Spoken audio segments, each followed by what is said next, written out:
সম্মানিত viewers, Saudi প্রবাস জীবন, এই প্রবাস জীবন নিয়ে আমরা অনেক ভিডিও আজকাল দেখতে পাচ্ছি সোশ্যাল মিডিয়াতে। বেশ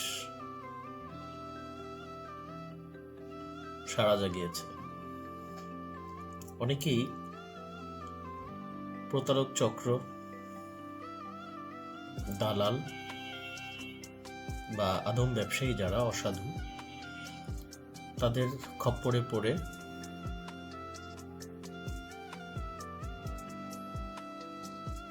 সঠিক ভিসা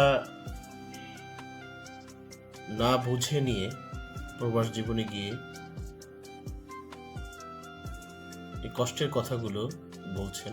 অনেকেই ফেরত আসছেন,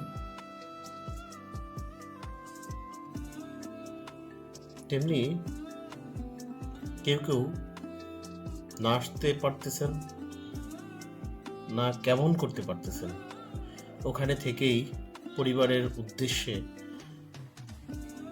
অনেক কথা বলে যাচ্ছেন।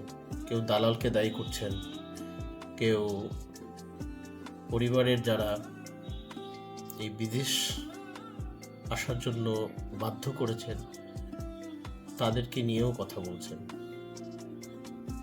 তেমনি এক ভাইয়ের ভিডিও আমার চোখের সামনে আসে।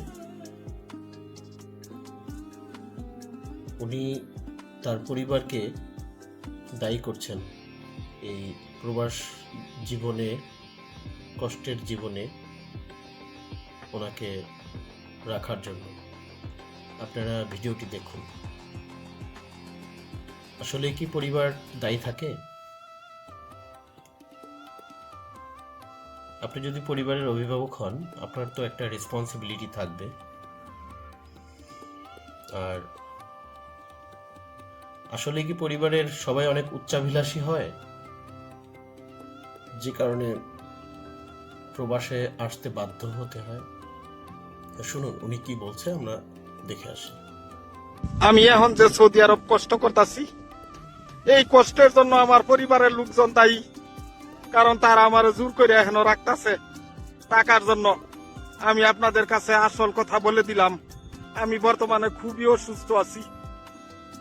যদি তার কথা সঠিক হয়ে থাকে, আশা করি ওনার ভিডিওটি সংশ্লিষ্ট পরিবার এবং তার আত্মীয় স্বজন দেখেছেন বা দেখে থাকবেন, কিংবা ওনার ইউনিয়নের যিনি অভিভাবক, চেয়ারম্যান বা লোকাল গভর্নমেন্ট, স্থানীয়ভাবে নেতৃত্ব পর্যায়ের যারা সুশীল সমাজের নেতৃবৃন্দ আছেন, উনি এবং ওনার মতো যারা আসলে প্রবাস জীবনে এরকম কষ্টে আছে, সবাই যদি হাত বাড়ায়, আশা করি উনি দেশে ফিরতে পারবেন এবং স্বাভাবিক জীবনযাপন করতে পারবেন। ভিডিওটি আসলে এই ওনাকে কেন্দ্র করে, এবং ওনার মতো অনেকেই আছেন হয়তো বা মুখ ফুটে বলতে পারেন না, প্রবাসে অনেক কষ্টে আছেন। অবশ্যই যারা সংশ্লিষ্ট এলাকার এবং জেলার ভালো পর্যায়ে আছেন, যাদের দূরদর্শী দৃষ্টি, এমন ভুক্তভোগী যারা আছে, তাদেরকে